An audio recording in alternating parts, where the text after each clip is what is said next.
and our speaker for this particular Sunday morning. And we're very grateful to God that God has helped us to bring him here safely. He's an extremely busy man and extremely sought after professional. And by the grace of God, God has made it possible for us to be able to bring in this particular Sunday. As I was discussing with him earlier, he was all over the place this week, and it was almost impossible for him to get here. But even in the midst of his tight schedule, he has cut out time to be with us this morning. He's a specially loved man, and thankfully, I have known him before we brought him to church, and we have opportunity of doing other things with him in the business environment. We have in the house this morning Dr. Muiz, Banire, Senior Advocate of Nigeria. And of course, when you hear Senior Advocate of Nigeria, that tells you that this is not just an ordinary lawyer. Some of you joke at lawyers and you call them charge and bill.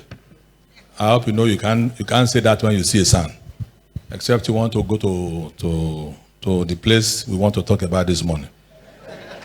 And I'm not sure you want to go there. He's a legal luminary of repute and the two-time commissioner of Lagos State, and also the former chairman of AMCON. AMCON is that organization that banks run to when they're in trouble. So for him to have chaired those organizations all these years, it tells you the quality of person who is standing with us this morning. So, media department, you have a short clip of his profile. Please, let's have it. And right after that, Dr. Muiz Banire will take the microphone. You're welcome, sir.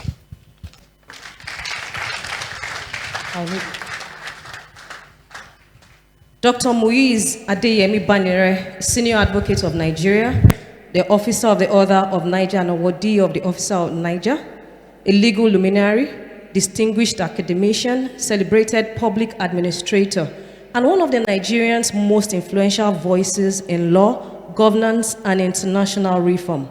Born on October 6, 1966, Dr. Banire's remarkable journey reflects on common discipline, intellectual depth, and an unwavering commitment to public good.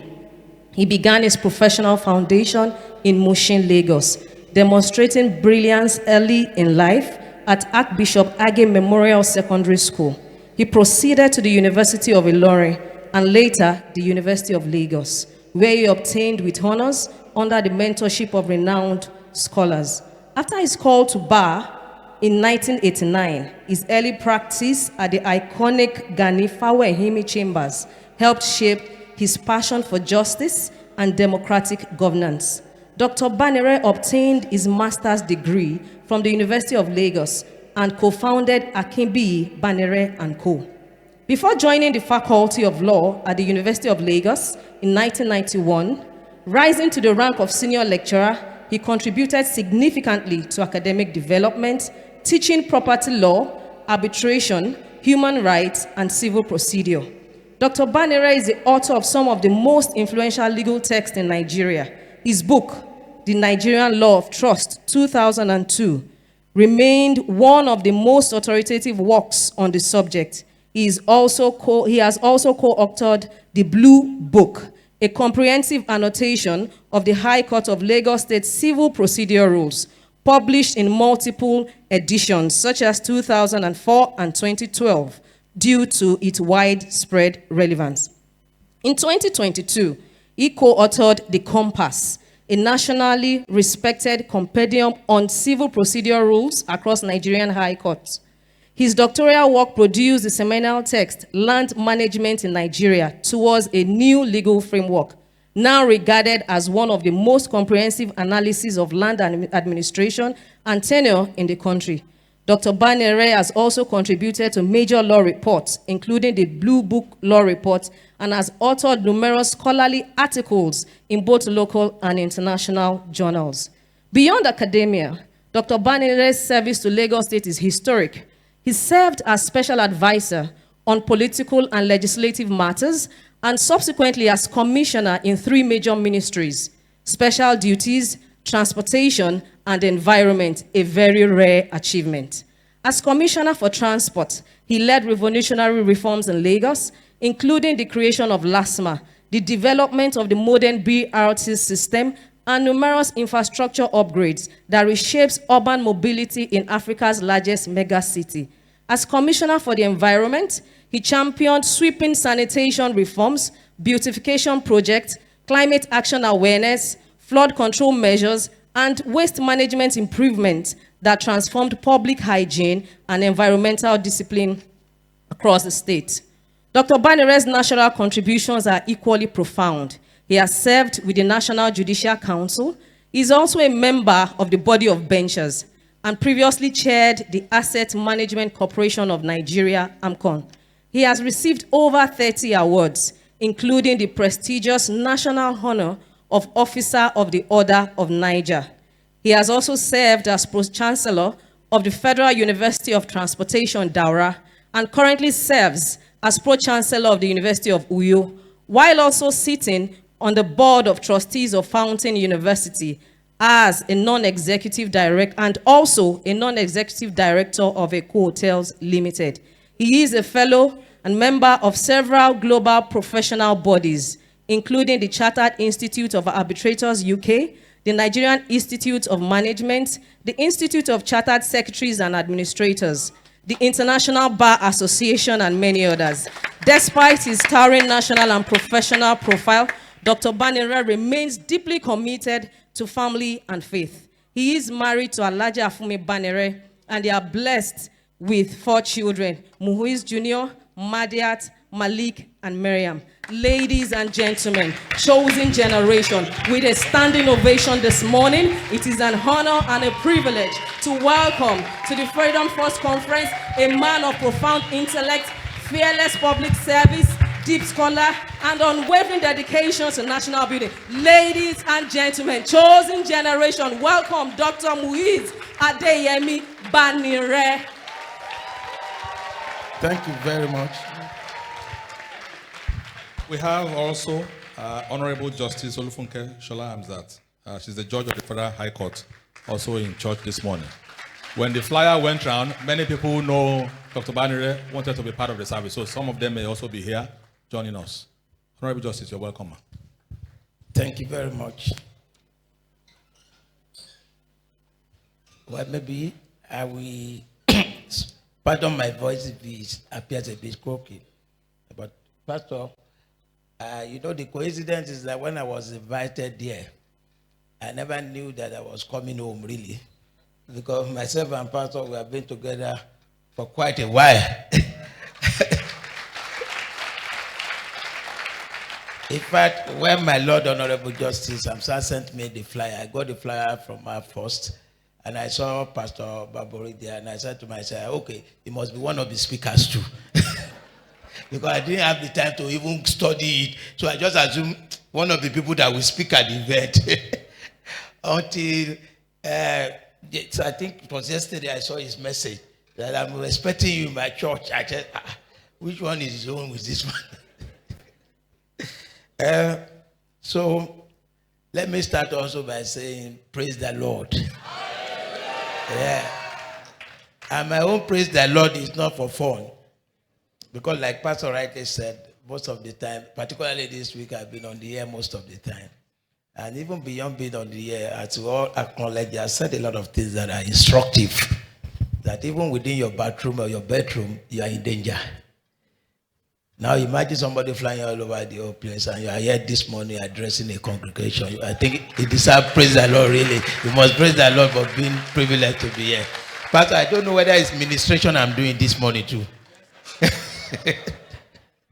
Well, thank you very much, and I want to thank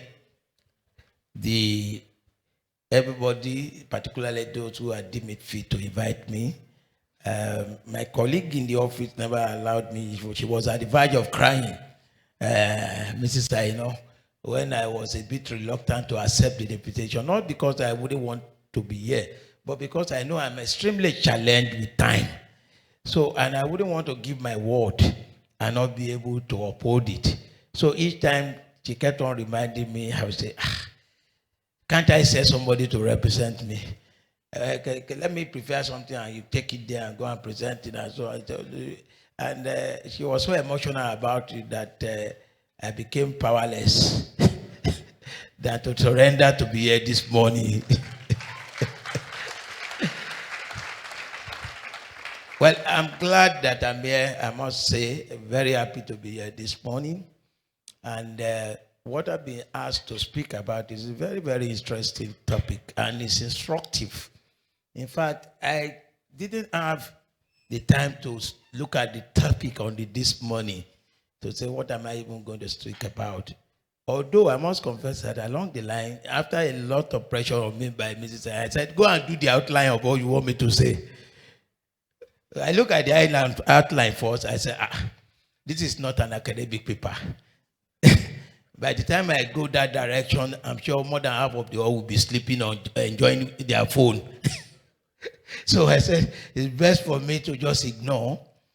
And then let me speak from the art. In law, we say we speak extempore.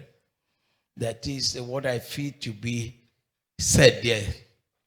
And when I look at the issue of the freedom and prison, or if you like, call it jail, the first thing that occurs to me is to say that this thing can be, you can look at it from two dimensions. I reckon that the one you want me to talk about is the earthly one.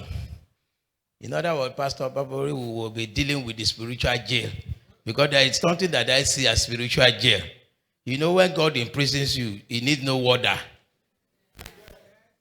You haven't seen it happen. You can be in the room, the whole room open, the whole doors open, and you can't go out. That is a form of imprisonment on its own. And that one is spiritual, if you like, call it borders on righteousness. In other words, when you infringe on the rules of God, what we all know as sin, you commit so much that God can decide to arrest you and put you in the room without any water to start watching over you, and you'll be there forever. And that is the kind of thing we don't want to do. You don't want to experience it because we want to comply with the rules of God. Am I right? So that one is simple. To the extent that we do, if I ask anybody, nobody wants that kind of imprisonment, I can tell you for free. In other words, I know that the only way to eat is to ensure that you keep to the words of God. Finish. So the same way is the rule of man. So, in other words, if you don't want to do that, the only difference between the two is that here, when you are in prison, somebody needs to put a lock on the door. Somebody needs to be watching over that you don't escape. That's the only difference. But you lose your freedom whichever way it is. And at the end of the day, nobody wants to lose his freedom. We all cherish our freedom. In fact, man was born with freedom. If you recall, for those who are students of philosophy, there used to be a philosopher called Thomas Hobbes. Thomas Hobbes painted the picture of the state of nature to us. State of nature was when we were all born or created. In the state of nature, we were all said to be free with absolute freedom, absolute right. In other words, you have the right or the freedom to do whatever you want to do. And he has the right to do whatever he wants to do limitlessly. Now, when you find yourself in such situation, which was the situation under the state of nature, you can imagine what it was then. What transpired during the state of nature was simple. Because I had absolute right. She had absolute right. Every other person here probably had the same absolute right. Quite inevitably, we will continue to infringe each other's right. Conflict will be reigning all over the whole place. Because if I have the right to say whatever I like with my mouth, that means that I can abuse you. If I can use my hand whichever way, I can slap you with impunity.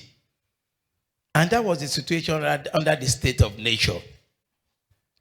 So under the state of nature, what then happened or occurred was that it was the reign of the survivor of the fittest. The strongest were the people that were defrauding the weak. That were superior, that were enjoying life. All the other ones were subordinated under the state of nature. But the reality of the situation is that none of them had the peace of mind. None. Not even the strong man had the peace of mind. Because one day they all can congregate, all of them could congregate and descend on him too and finish him. So he never had the peace of mind. Nobody had the peace of mind under the state of nation. What then, of course, will be that all of us fed, look, was this really life that we were living then? Then it occurred to them to say, look, there's no way we could continue this way. Something must happen. What should happen? Then all of them came together and said, granted that I have 100% right, you have 100% right, every other person here had the 100% right under the state of nature. Can we do something? Let's contribute part of our right into a pool of right. In other words, I surrender 20% of my absolute right into a basket. Each one of us here will surrender 20% into that pool of basket. So we're all left with 80%. Now that basket full of the 20% that we are put together then becomes the pool of the SSCs. What do we do with those baskets? We now said, this pool, we need to get some people to now help exercise this pool of right on our behalf so that all of us can be at peace. Now, again, for those who are students of government, of philosophy equally, you remember what we call the social pact. That was what was called the social pact.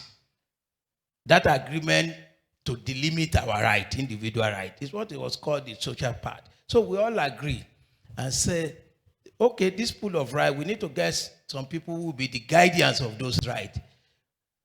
Now, that is what gave birth to what is called leadership of government today. Those people that now decided to say, okay, are we going to appoint some of us to be the guardians, or we are going to elect some of us, or we are going to nominate, or we are going to select?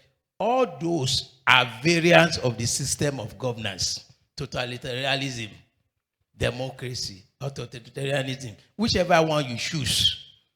The reality is that there must be some people who will be in charge of that collective right. And those collective rights, those who will be in charge, are the people we call the government today. They are the people we regard as our leaders. They are the people who are supposed to be the monitors of the compliance with those rights. And that is what has given birth to where we are today. So that all of us now know that we do no more have absolute right as we used to have under the state of nature. Now, we now know that that government that has now emerged, we now draw out the rules and regulations that all of us must comply. And those rules and regulations are what we call the laws of the country or the laws of that society today. Now, I don't know whether I'm clear up to this point. I've given this background so that you can know the context in which we'll be talking about freedom and prison or imprisonment. Now, those rules and regulations are all over the whole place. There's something in law, for those who are lawyers, that we call the grand norm. The grand norm is the constitution of the country, like the constitution of Nigeria. In other words, the law that gives back to several other laws. That is what we call the grand norm. And that is why you hear lawyers, they say it is unconstitutional. That law is unconstitutional. In other words, every subsequent legislation done in Nigeria today, for example, must be in conformity with that constitution. Once it goes against that constitution or its tenet, then it becomes unconstitutional. Now, we now haven't given that background. You see, when I look at the topic, I can again and reframe it in my mind to say what you are asking me to come and address this congregation about essentially is not about freedom and prison, really. It's simply what I term or I will call, how do you stay out of trouble? In other words, the topic should ideally be staying out of trouble. You know, the answer would have been simple to just say, if you want to stay out of trouble, just like in the spiritual realm, if you don't want God if you don't want to incur the wrath of God, you comply with the dictates of God. one would have expected the same thing, that if you don't want to be in trouble, you must follow the dictates of the law. Logic. But let me confess to you, like Pastor painted, but Pastor, the spiritual people, the religious leaders, they are always very economical, very measured in what they say. They don't say it the way some of us will say it. Like I said, ordinarily, if you comply with the rules of Nigeria, everything, you shouldn't be in trouble. But because our country today, realistically, pardon my language, the way I always tell people, when people complain about Nigeria, I always sum it up. I say, why are you bothering yourself? Just imagine yourself being in a jungle. When you are in a jungle, you don't need to bother about anything. The rule of the jungle is that anything goes. In other words, the point I'm making is that the reality today is that in Nigeria, despite the fact that you try as much as possible to keep with the dictate of the law, you can still be in trouble. That's the point I'm making. Pastor is a living witness here. You know something that bound us together. Today, you buy a land, for example. You paid, you got all your documents. Somebody will wake up one morning and come to that land and jump on it. When you come around, before you know it, you are already in jail. Because we use the policemen to terrorize you and put you in jail. Have you committed any wrong? But it happens every day. Every second. As we are talking, it's happening.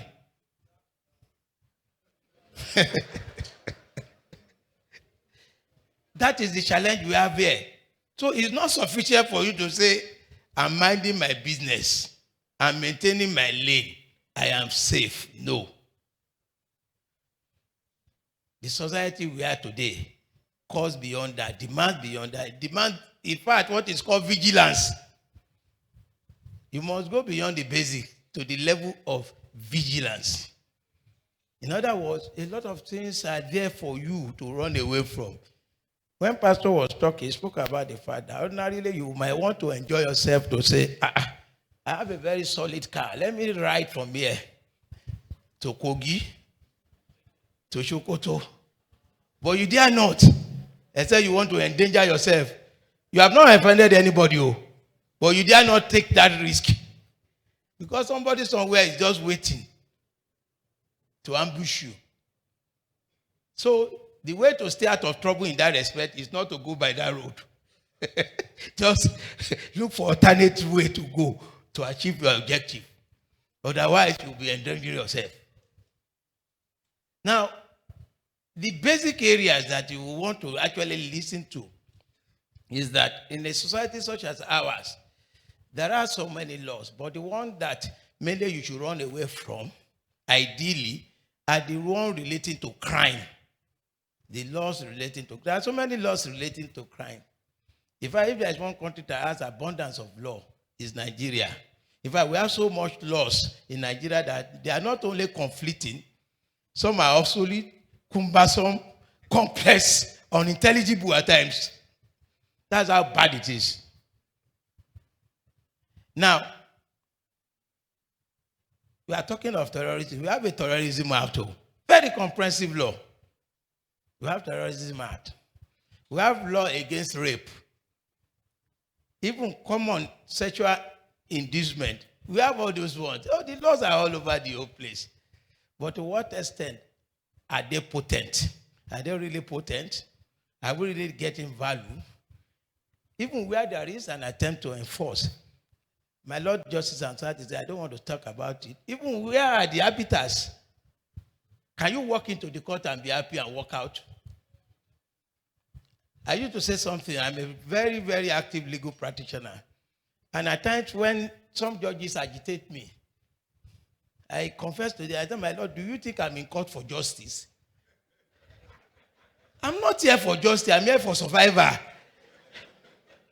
Is this justice that I will file a case on your behalf that somebody jump on your line today and we start at the High Court and it will take 40 years to finish the case at the Supreme Court? So many cases we are doing now. Virtually all the parties, including lawyers, are dead. That's the reality. In Nigeria, it is very, one of the easiest things is to enter the courtroom The most difficult is to exit. You'll be tied there now. That's why you remember during the election now, when they stop you now, what do they say? Go to court. Go to court. Because everybody seems to now have the pressure that nothing will come out of it. Go and waste your time. That's what they are telling you. So, these are the challenges we have in the enforcement of the law. If I have to address on so many areas of our criminal law that you must be wary of, honestly, the next 24 hours minimum, we are still here talking. But I will give you the framework of some basics one that you need to be wary of. And what are these areas?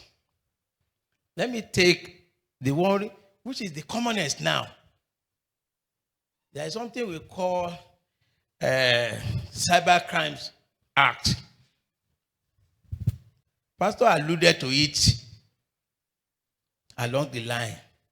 Today, we are all proud owners of various iPhone and other Androids. We do WhatsApp, we are on net. Do we really positively use them? Do we know what we do with them at times? There is a provision of the law, it's specifically Section 34. It's a very, very comprehensive, wide provision of the law. But a lot of us are not aware. When you see people making noise on that, the police are harassing them, I just clap.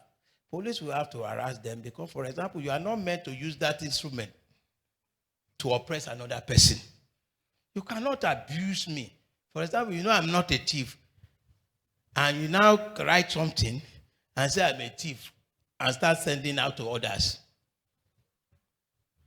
If I petition the police, their duty to investigate. If they find out that I'm not a thief and you have done so, of course, you are already in jail for between 5 and 10 years already. But we all don't know. There is the area that they were warned that time too. Innocently even transmitting it. You saw something very destructive or negative about another person, you keep on helping them to circulate all over the whole place.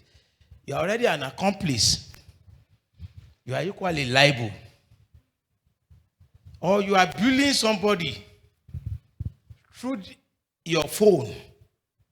That, of course, is another offense. It's limitless. If you go and read Section 34 of the Cyber Crimes Act, very wide. There is hardly anything else. Anything you do with your phone, is it WhatsApp, TikTok, what do you want, Instagram, Facebook, and all those things. Once it is offensive, you are in. That is one aspect. That one earns you either monetary penalty or imprisonment, depending on the mood of the judge, how remorseful you are. It depends. So, that is the first area I personally will say we should watch out. Please be careful in circulating all those things, except you have verified yourself. Don't help them to be circulating false information, false video all over the whole place. It is very, very important that we are careful about that. Now, again, there is another aspect that, again, innocently we don't know. There is something we call Money Laundering Act. Maybe the bankers, and some few of us, we know what we could talk about Money Laundering Act. You know, by our nature, the way and manner we were brought up in our society, we are a cash-based society. In fact, if you want to pay me 100 million now because I don't trust your check, I will say, bring it in Naira, we'll count it. Let me count it and take my money to the bank myself. I don't care. You are doing it innocently. And probably as a result of your experience. You know, the funny thing is that even myself at this level used to believe that transfer is something that is very safe. Transfer the money to me. Do you know that there are some fictitious transfer? It will hit your account and bounce out again. And you think they has paid you. This technology these days, there is a way they manipulate it. You will see the alert, you will see everything. You get your bank next, they say, okay, can I withdraw? They say, there's no money here. Say, I have alert. I know, sorry, it must be generated. Maybe AI did that one for you. So all this continues to put us under pressure to the extent that we now say, bring my money in cash. Let me have it in cash. But the Money Laundering Act says that you as an individual, for example, you cannot transact any business in cash beyond 5 million naira. Once it's 5 million plus 1 kobo with you in cash, you're already in. You've committed offense already. If it is a company, 10 million naira. So that is another aspect. Of course, a lot of people, they do this thing daily. It's not because they actually intended to commit offense, innocently, and because of the pressures we have in the society. There is the third one that you have to watch out for. That one is, again, could be innocent and could be deliberate. Is that because you know that if in my account now, any amount is more than 5 billion, the bankers here should be able to tell you, once it's more than 5 billion, they must report. The bankers, money hit your account. Individual, 5 million. Company, 10 million. They must report to the Nigeria Financial Intelligence Unit, NFIU. To say, this man, we saw 6 million come into his account. So is NFIU decision to want to know the source of the money or not to want to look at it? If it is a pattern, they've seen it, okay, it does good business. But suddenly, you that have been parading maybe 10,000, 20,000, suddenly they find 100 million. There was a case I did sometimes ago. A teacher who was earning probably then around 40,000 naira somewhere in the east. Unfortunately, the son was into Yahoo and decided to send the money to the mother's account. About almost suddenly the money was populated with about 500 and something million. Bam. So immediately the thing rang bell. They started investigating behind. They discovered that okay, this was 419. Of course, it's the woman they went to arrest first. And whether she liked it or not, she still spent some few days behind counter before she could start explaining, my son sent the money to me. Unfortunately, the son was not in Nigeria. They had to start tracking and so on. The woman went through hell. So that is another thing that happens at times. Then there's something that some people do, like I said. If they know that the threshold is 10 million, they will start splitting 2 million, 2 million, 2 million. They won't allow it to ring bell. But at times those ones they know how to track. When they see that the manner or the pattern in which the thing is going is suspicious, they probe that too. And if they discover that it was a deliberate, it's an offense. Again, it is an offense that you have committed. So that is another area that I think that we need to be wary of. Now, the third aspect is, again, very, very innocent one again. You know, a lot of all this area, I'm touching on areas that are not deliberate. First, you have a friend, suddenly call you. My brother, sorry, they blocked my account and somebody is paying me 20 million tomorrow morning. Please, can I have your account number so that they help me pay you, I collect it, then later you help me transfer. They send the money to your account. You collected the money. It might not even be that day. It might not be 1 month, 2 months, 3 months. It might be a year after or 2 years after. They are now probing one account. They discover the money enter your account. They will come and pick you again. Come and explain how the money got to your account. So what this is saying is that you have to be cautious of who you give your account to. It has put a lot of people in trouble unnecessarily, especially if the person has eloped. You have to now start explaining, where is the man? You can't reach him again. Then you are the one that will go in for it. So that is another area that one needs to be wary of when people are doing that. Another interesting area, this one should not be a crime. But unfortunately, we find that our society that I painted to you You loan somebody money. That's a good gesture. But unfortunately, that person either consciously or otherwise does not want to pay you back your money. He can decide to create trouble for you when you don't have problem at all. But if it is trouble alone that he has created for you, please, you will join me and say, praise the Lord.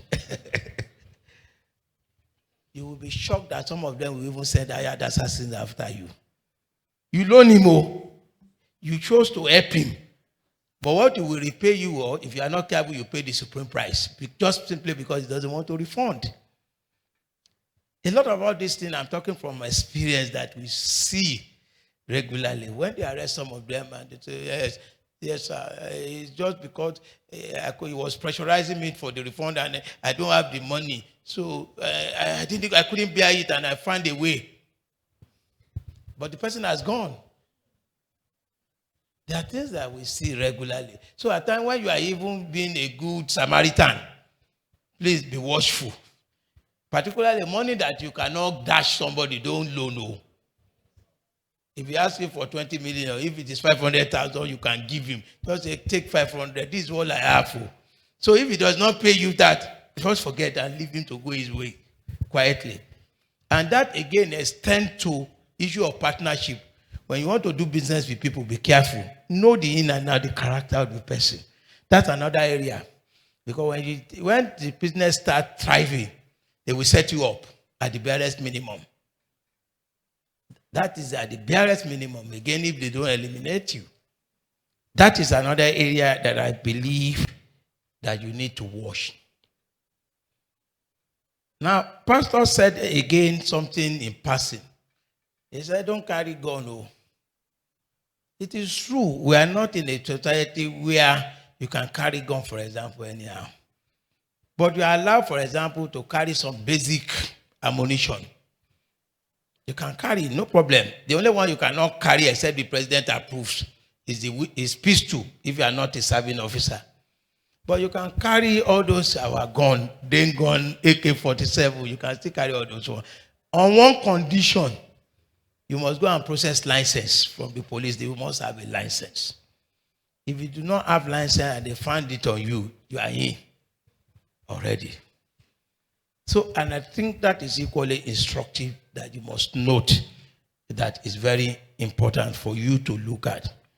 Now, again, I have already said that there are some other areas that are basic. Those ones are just basic. That you should not steal, for example. Don't steal. If you steal, of course, you know you are getting into trouble if you are caught. The only good thing about our jungle, what is the good thing about it? I don't know who knows. Unlike other jurisdiction, I tell you, in a place like America, Britain, and some other countries, a lot of countries, if you steal or you commit a crime, the probability that you will escape is about 10%, that they will not catch you and punish you. In Nigeria, if you steal or commit crime, the probability that you'll be caught is what? Is the inverse. That's the good thing about here.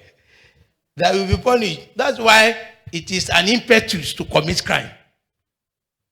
If you leave your house, of sort of you that are used to England, for example, you leave your house in the morning and come back in the evening, minimum of 50 cameras will have captured you. Minimum of 50 cameras will have captured you at one point or the other all over. But yeah, in fact, since I left home now till I come back, no single camera probably have come. So, but notwithstanding, to be on the safe side, please avoid anything that has to do with crime. There are so many, limitless. There's no time to start listing them. The commonest is corruption. Corruption is the commonest. I was telling Pastor when we were upstairs, I said, these days, I used to be in active policies. I left 2016 July.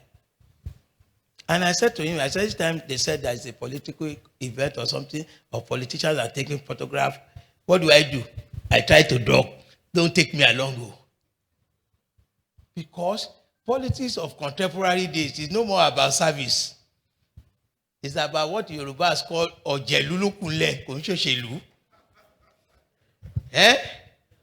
So we have Ojelus in position now. That's why you find a lot of bank managers and so on and so forth resigning. Everybody is resigning to go into politics because it's the shortest cut to success and prosperity. In fact, for them, all this you're going to church, you are wasting your time. Politics, prosperity, sure way, sure banker. That's why you see a school side failure who becomes an honorable member today. You that has been a PhD holder and struggling the last 30 years, you have not even laid a foundation. In 6 months, that failure, that failed school start man will buy 5 houses. And everybody now gravitate towards politics. Not because they want to serve, but because it's the shortest cut industry to prosperity today. I'm sure you don't want to join them or whatever it is what. You don't want to join them. Because for me, and I'm sure as Christians, you know that it will ultimately have repercussion. No matter how long. It might not be now. That is why when you find some of their children into drug, the children, even you will find out at times, you see some of them, and say, what of that your son that we follow you to Harvard to do his PhD graduation? You just see, oh, just helping me pray to God. Because that PhD graduate of Harvard today is into drug, is useless to himself because the source of his training, the wealth, is tainted. It's as simple as that. So, this thing have repercussion. You can't get away. Like the Yorubas will say, Wani ashepamolowa, kosa shegbe. Whatever evil that you do, you will reap the fruit. It might not be even this generation, it might be the next generation. In my own religion, for example, sorry to refer to that, they said that at times when you see some of the people, miserable people on the street, we should be careful and cautious in sympathizing with them because we do not know the circumstances under which they find themselves in that state. It might be that the God has descended to say this is the right time to deal with them. And when you see them, you start trying to be sympathetic when they deserve it not. So, corruption is one thing that is killing everybody today. But it's thriving. It's thriving. Only those who are caught, are the ones that will escape. But if you are caught the other way around, you can't go. You are in for it. The only sad thing, like I said, is that our judicial system here is frustrating. Both the lawyers and the judges. I remember in those days, I used to have a classmate. He was a very good Christian, very, very good. In fact, he used to call me devil. Because we not normally we joke, but I said, he found himself in Wema Bank, and he went to steal 400,000 naira. So they arrested him and he was in court. And you know what I told him? I said, you must be extremely foolish. Because those who steal, the real professional thieves, will steal alongside the money they will use in paying lawyers' fee, as well as certain judges. So what were we going to do with 400,000 now? That one cannot even pay me. So if we must steal well. So this is the challenge that we have. Today, if you notice the trend, most of the big men in politics that have stolen, how many of them are in jail? How many downtrodden are in jail? You can see the inverted level. Because the small man cannot afford a good lawyer, for example. The big man have already factored the professional fee of a good lawyer. And at the end of the day, you will find some technicality or the other to save him. The other man will go in. Go to the prison now. Go there. You've been there. I reckon you must have been there in the last few days. Look at 95% of the people there. They are the downtrodden. How many big men did you find in the prison there? You can't find them now. So that is the challenge again. But for the purpose of our conversation here, please, let's avoid corruption.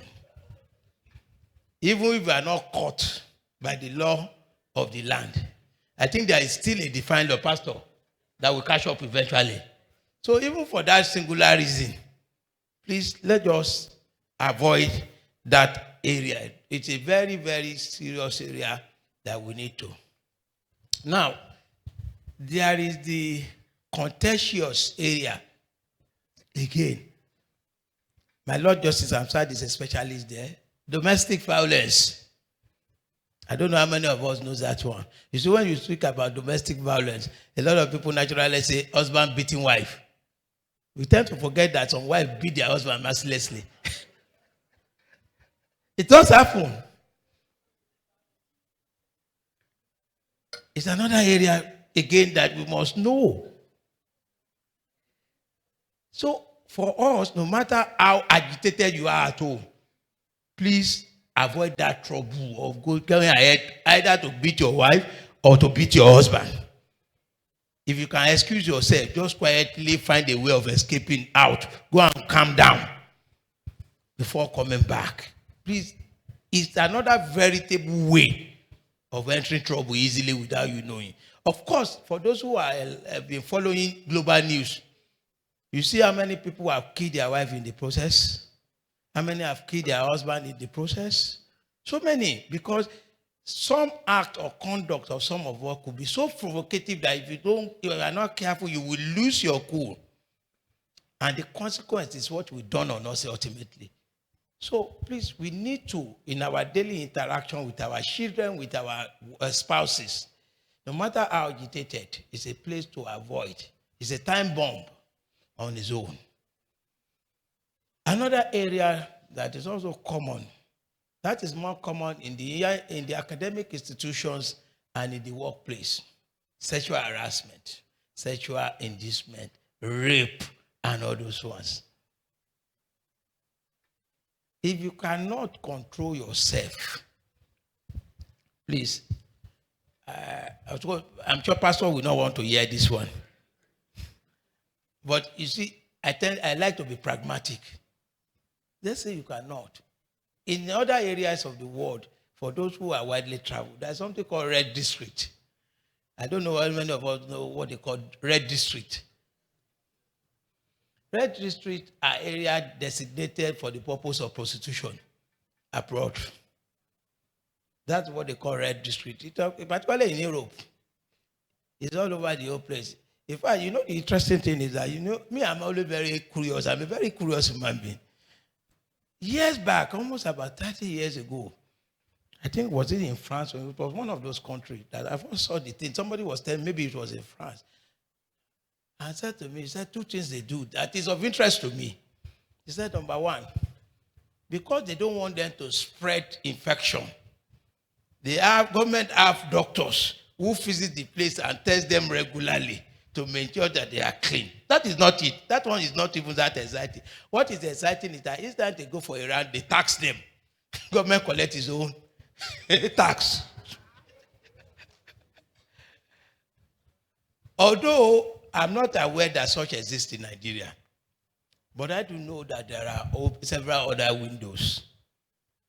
You don't have to rape anybody. The unfortunate one is that it's even children that are mostly raped these days. Children. That's a sad one. And that is why at times you look at it and say some of these people deserve more than imprisonment. Maybe what they should be doing is to just kill them. Death penalty. Because technically they are destroying those children. So why should they live? So it's another area that we need to be watchful. But again, let me tell you one funny thing about our own. Although if you go by the law, there are so many ways, openly, direct or indirect, that you can commit sexual offenses. So many ways, even by mere looking. Looking. What we call lookery. There is the offense of lookery. Don't look at too much. You know the way and manner that our women dresses most times. Most times they are half naked. That's the reality. What I see. And some people will now go out of their way to amen. If you are conversing, rather than even looking at the face of the person they are conversing, where do they concentrate? Elsewhere. That is lucre. It's a problem. It's a crime. Your utterances. This is your shape now. Wow. You have committed it already too. All these things. The worst one is where we now harass and say you will not get. Yeah. Insofar as I'm saying, you will never earn promotion until you agree. It still goes on with impunity. And that one again is tied to the collapse of values and virtues in our society.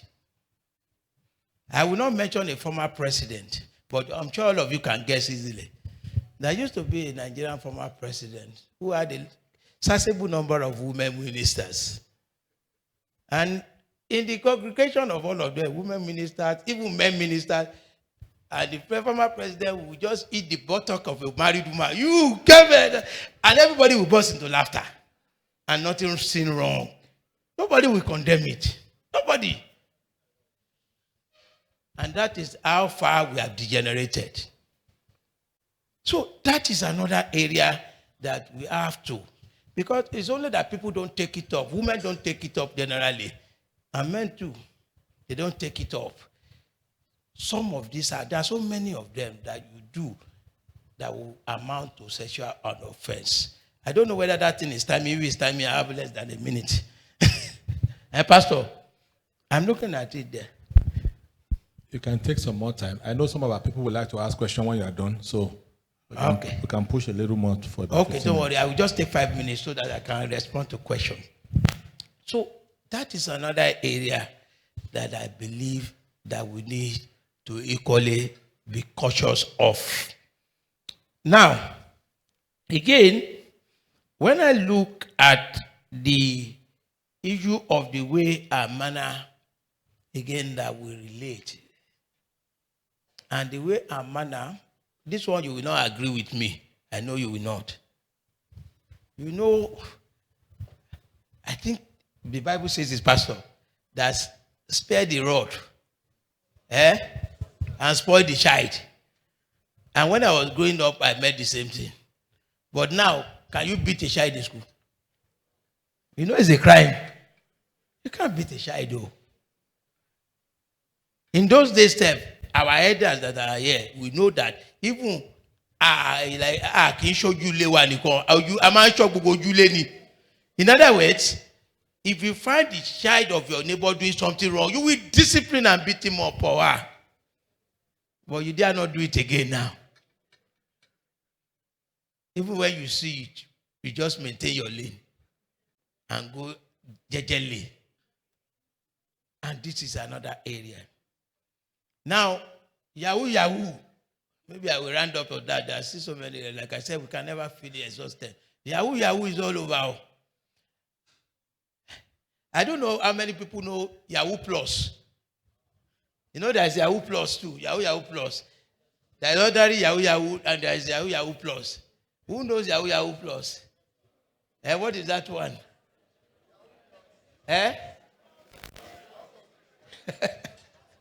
You know, Yahoo generally is obtaining under false pretense, one way or the other, taking another product, other deception, and so on and so forth.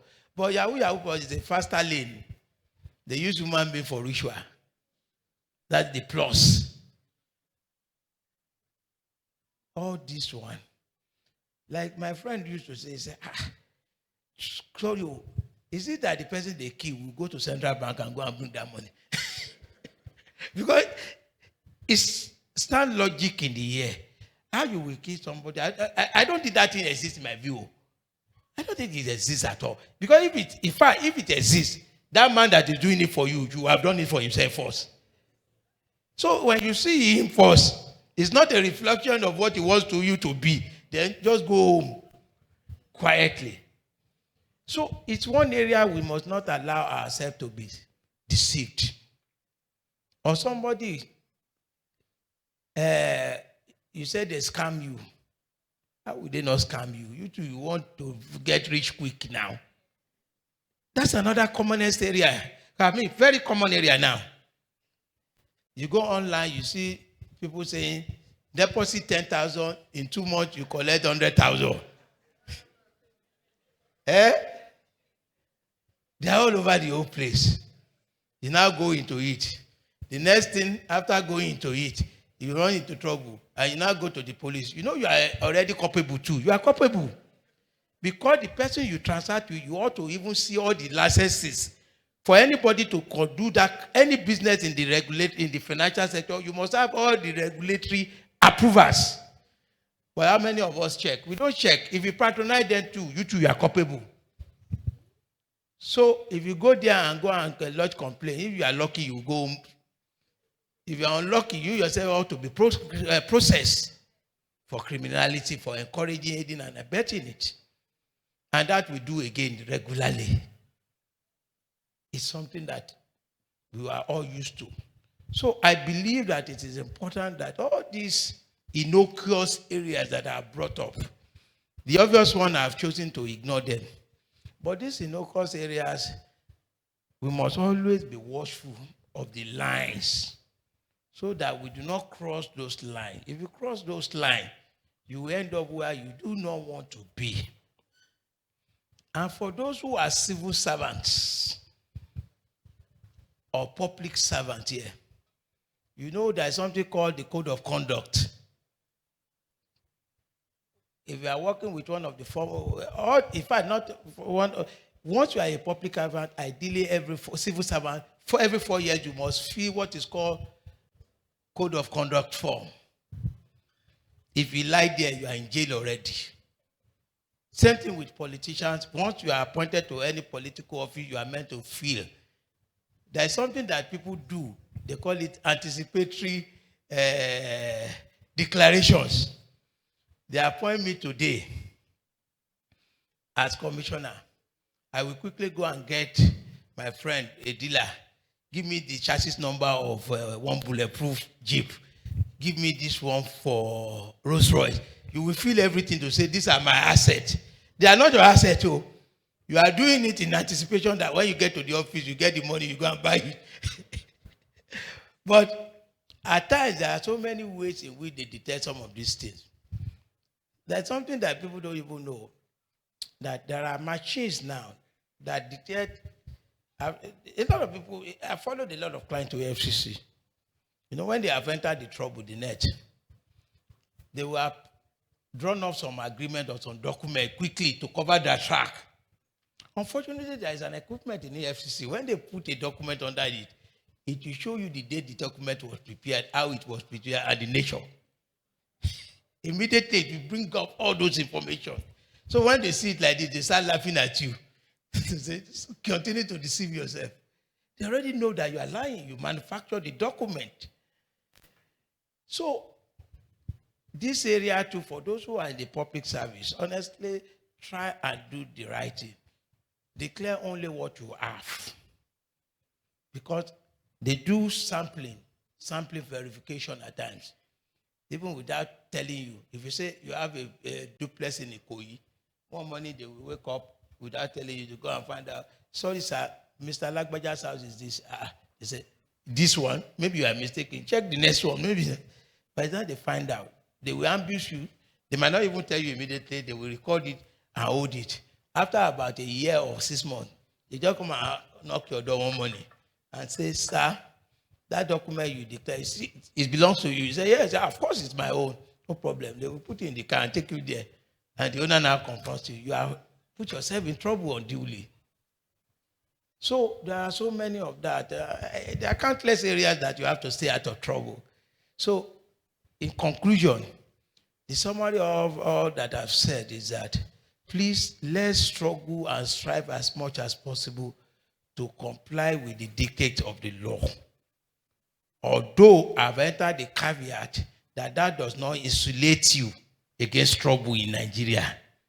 Because if you are sitting jejely, somebody will bring his trouble to you. Okada will come and hit you and beat you up again. He's the one that run into you and will beat you up again. Simply because, again, I've told you, simply because of what, please? Thank you. God bless you. Thank you very much.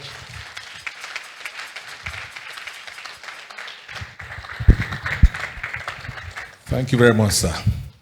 I hope some of you, I took notes and I have about 11 points here noted. And if you have a question, it is time now to raise any question that you may want to ask. Even if it's not covered within the 11 points raised, and you have a legal issue that you think our son should listen to and probably offer you some advice, now you are not paying today. If you show up in his office, you will pay some money. So I can see a hand from the back there. Ushers, please give them the microphone so that we can start quickly. You have 1 minute. Go straight to your point as much as possible so that others can also have the opportunity of asking questions. We have 11 minutes or so to do that. Thank you. Praise the Lord. My name is Larry. And we can do it this way. Sir, please take your seat. We'll take all the questions. It makes it easy so that everybody will ask and then we just deal with it once and for all, rather than stressing you. Thank you very much. So let's clap our hands properly this morning for this very rare privilege we have. He has delivered the message very simply, without any technical jargon. We can understand it. Even me, that I'm not a lawyer, I got all the points. Cyber crime, money laundering, debt recovery issues, possession of gun, firearms without license, stealing. We know the issues around that, corruption, domestic violence, sexual harassment or inducement, flogging of a child in school, which is maybe child abuse, Yahweh plus, which is like ritual killing, scam or scamming people through get-rich-quick schemes. And then if you're a public servant, you must comply with the code of conduct and don't do what is called anticipatory declaration so that you don't get into trouble. Those are the various areas he has touched. So, Barabide, number 1. Number 2, Bara Folahon. Number 3, our Mama Police, Commissioner of Police. 3. Number 4. Okay. We have 1, 2, 3 now. Okay. When we have taken the 3, then Dr. Banire will respond. And then if there are some more, we'll take it quickly. Over to you. It's a great pleasure finally meeting you face to face. I'm an ardent fan. I still read your congratulatory note to Wiki some weeks ago. You've talked a lot about how we can avoid staying out of trouble. After avoiding staying out of trouble, and trouble still comes to us, just like you said. You know, while you were talking, I said, currently I seem to be going through something like that. And then you now seek legal means. I mean, you seek ways to address these issues. For instance, we know that in Nigeria, for instance, if you are being oppressed or you are going through anything, you have to probably go and report at the police station. Even the police can tell you, bring this before we can even make any move. How is that a crime on your part when you do that? I have an instance, and I'm not talking of small figures. At times it can be figures that even you don't have. When things like this happen, how can we navigate these terrains? Thank you, sir. Thank you. Rafael.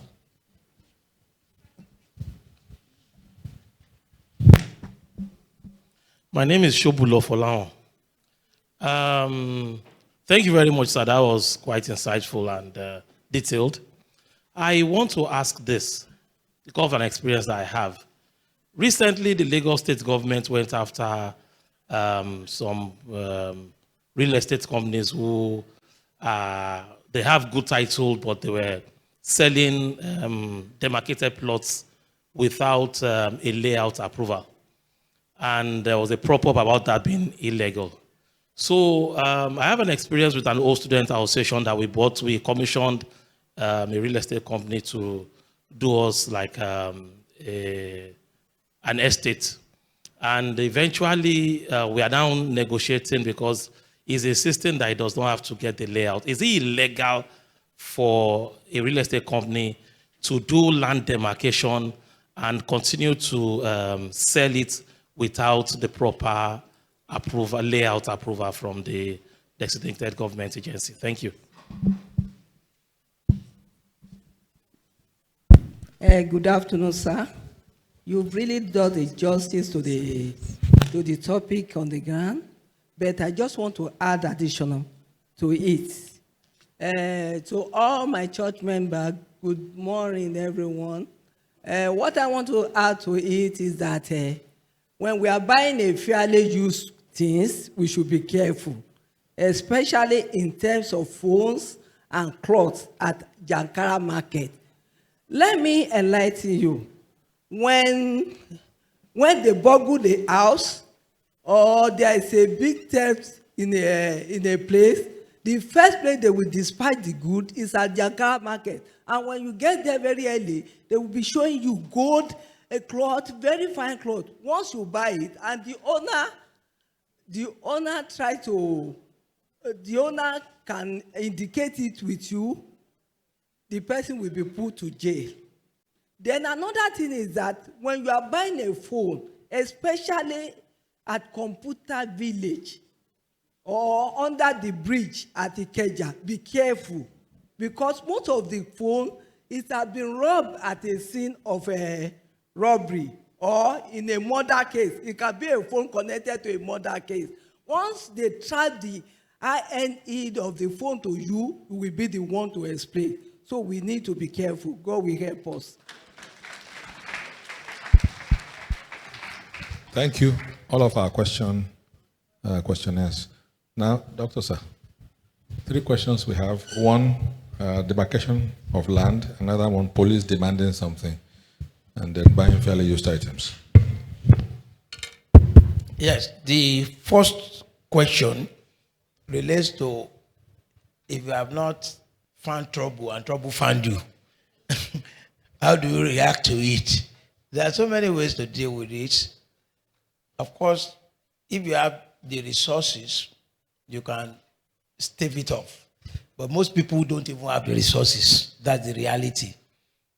There are some openings like the Citizen Mediation Center, Office of Public Defender, the Nigerian Legal Aid Scheme. All those ones are there for you to take advantage of. And there are some NGOs or human rights organizations that take up the battle. And some lawyers will do it pro bono for you. Those are the openings. But in the respect of what you have said, that if, for example, you chose to go to the police station and the police say, look, you need to give me so amount of money for me to act, what do you do? You see, if I go to what police have told us, it is a crime. Are you following me? If I go by what police have told us, it is and by the law, it is a crime to grieve and it's a crime to accept. But again, let's be pragmatic. It's unfortunate that in some instances, the amounts that are asked for are ridiculous. But the reality is that from my knowledge and what I know about the police, I very close to the institution, very, very close to the institution. The reality is that I wrote an article that my friend read the last time, and I said that, in fact, the one after that, there is one that came after that congratulatory one, is in the, I write the column, the back page column for the Sun newspaper every Thursday. The last one, where I title it, I'm not a fool, I have integrity. That's the title. I ended up there. I said, the kind of police we want is what we are breeding. As I'm talking to you, without fear of contradiction, go and find out if you have the operational budget of police for this year, whether they have released any kobo. And we expect them to be all over the whole place, patrolling. It's us that will be victim now.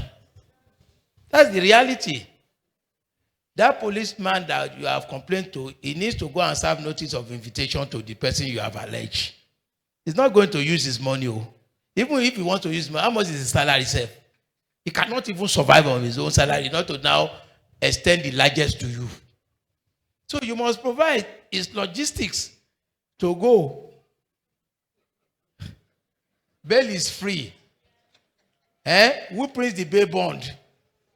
Have you been to the station? If you are used to the station, the printers come there to sell the bail bond to them. I see it. Go and observe it.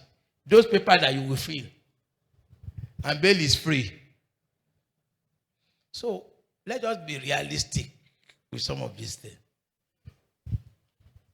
If you are not ready to provide logistics, they will say, don't worry, let's wait. When government provides, we go and look for the man. It's as simple as that. The only unfortunate thing is that at times some of them take it to the extreme. They now see it as business. They were not looking for logistics. They are asking you to pay for their service, more or less. That's what they are saying. We took one recently. We said somebody forged our document and jump on. And they said, okay, go and bring 10 million naira. The man looked at it and said, okay, I'd rather leave the thing. So, in such circumstances, honestly, the only option you have is to, unfortunately, beg, to start begging and haggling and say, let's negotiate, please, okay, I don't have this thing, this is what I have. Or maybe whenever I have, I come back, but let me start doing it. That's the only option you have. Otherwise, you just forget it and go home. If you allow you to go home, because they look for, you have been put in trouble, so you don't have a choice. They put you in, for example, like I give you a very good example, and which pastor knows. I told you about that case. Somebody owned the land for almost 50 years, all documented intact, building on it for almost 50 years. And the man died. The children, most of them scattered all over the whole floor. Suddenly, some people, land grabber, went there. The security man, the manager there, everybody, they carted all of them to the station. Like I said, bail is free, but you must look for the money to facilitate it. As pastor now is there, is a living witness.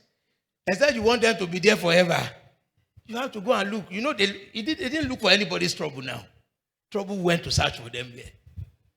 But they still have to. So, it's unfortunate. You have to just beg and beg to get out of that one. That's the realistic position. Secondly, Mr. Chopulo, by the town planning law, you cannot sell those plots without government approved layout. It is offensive. You cannot. The person saying that does not know what the law is. There must be approved layout, because it's the layout. For example, left to the homeowners particularly, they can sell everything and there will be no road to get to your house safe. That's how horrible they are. But government is saying that for you, okay, we agree you own the whole of this land. You must show us layout to say this is the road that people will go. This is where I put park for them. This is the green area. They will look at it before and approve and say, okay, you can go ahead now. Without it, you can't. So that is the position on that one. The third one, I'm glad that our CP gave us all this insight too. Thank you very much for that. That is very instructive.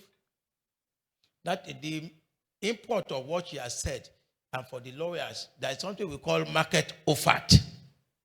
In other words, when you want to buy things, go to market overt. Market overt means an established market for that purpose, where everybody knows that if you buy here now, for example, let's say you go to a Ebano supermarket, you bought something there now, and you get to collect your receipt now. Nobody can then blame you if it is stolen. Because where do we want me to go? But if you go and do private arrangement, or you go to all those unrecognized informal areas, then honestly, you might end up hating yourself. Like she said, the worst one is, let's say, is as a result of murder. For the next 5 years, the person might still be in jail. Minimum. Back and forth. Just simply that he bought phone innocently. So what he has said is very, very important, that we must be careful when you have vehicles too. One happened recently, very ugly experience. Very ugly. In fact, it's so ugly that I need to escalate it to pastor after service. Because the people involved were even pastors of church in Lagos here. An owner of the vehicle was killed and vehicle brought to Lagos. And the factor took the vehicle to the place. I saw it. And fortunately, they brought some of the guy involved after somebody brought him to my office. And he narrated because, like he said in the video that was in circulation, that the police wanted to thwart the whole thing. And I had to intervene. Very pathetic. That one, if you don't know, innocently, you go and buy it. So when you are doing all these things, please be extremely cautious. Our society is such that everything is danger now. Yeah? And like my people will say, Mushi, it's becoming dangerful. So be careful in doing so. Watch, be vigilant, try to establish that genuine what they are telling to you, the person actually own it, the history of it, and it's a place that, and collect document properly. Let instead give you all the document, everything, pay for it appropriately. For example, if you two, for example, maybe Lexus 2023 Lexus, somebody now sold it to you at 750,000 naira. That you are giving you, put you on notice to say, 750. They will ask you, even if you bought it somewhere, I say, you two, you are only now. So, on this note, distinguished brethren, I think I want to rest my case here. Thank you very much.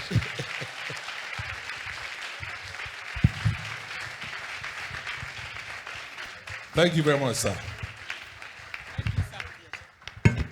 While we don't want to take too much time, someone is asking a question about, are there specific provisions in the law that protects men from physical and sexual abuse?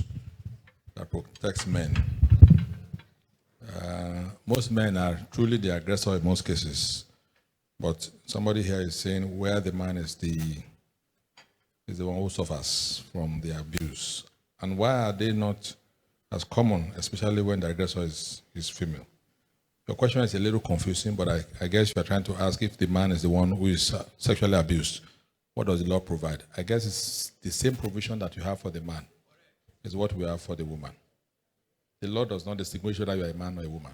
Once an offense is committed, it's committed. Under the law, we are equal. That's what I will be able to say. It will be very good to take advantage of the fact that we have an honorable justice in the house, even if it's a comment or two.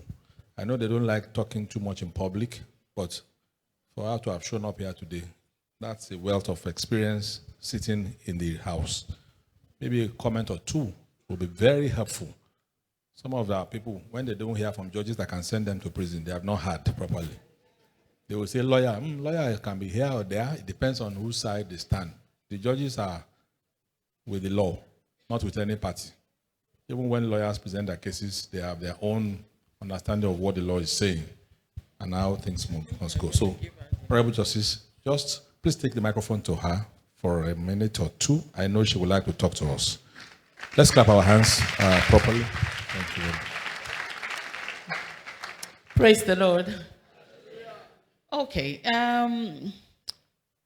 I take everything that the learned Silk has said, and I would also say that as much as possible, we just try to stay with the law. And I would say that there's justice in the land. I can remember the learned Silk was saying something about when you go to court, you don't know when you come out. I can assure you that there's justice in the land. I've been doing this job for like 25 years, and when I say it, you can take it to the bank. And please stay in line with the law. He said something about sexual offenses, and I realized that somebody asked the question about male being abused. The law is not gender sensitive, but it's just that a lot of men do not talk. They don't speak up. They hardly file complaints, and but the law is there to protect you and stay in line with the law. I can't say more than that, because if you do not, you would meet us and you will find yourself where you do not like. And it's going to be a different ball game. Thank you very much. Let's clap our hands properly. We would like to meet you in church, not in court. Anybody wanting to meet them in court? No, we want to meet them in church. In church, there is mercy here. There is grace in church. And the grace is not to send people to prison, is to rub their head, give them some strokes of the cane, and tell them to sin no more. That's how it's done in church. Is that not correct? Well, please, if you are dragged to court, make sure that you have a good lawyer to defend you. Because pastor